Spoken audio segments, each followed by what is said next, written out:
this is Jello and welcome back to my channel. If you're new to this channel, please don't forget to like and subscribe and click the notification bell para lagi kayo updated sa mga videos ko.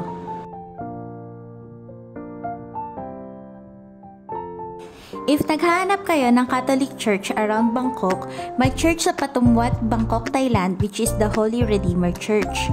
In my own opinion, medyo iba ang ambience ng church na nakasanayan nating churches sa Pilipinas, but still, pagdating sa Mass, para nasa Pilipinas na rin kayo kasi mostly sa nagsisimba dito ay mga Pinoy. Check nyo na lang yung English Mass, sked kasi minsan may Thai Mass din sila.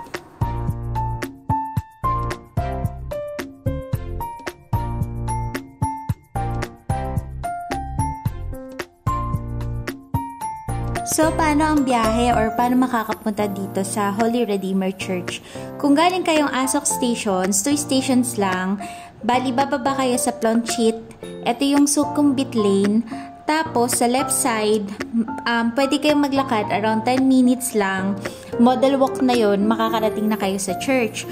Pero kung ayaw nyo naman na pagpawisan, merong mga motorcycle na nag-aantay sa kanto, then sabihin nyo lang na church, and then ihati niya na kayo sa church. Around mga 15 baht lang yung bayad ng motorcycle. So, hindi siya ganun ka-hassle magpunta dun sa church na yun.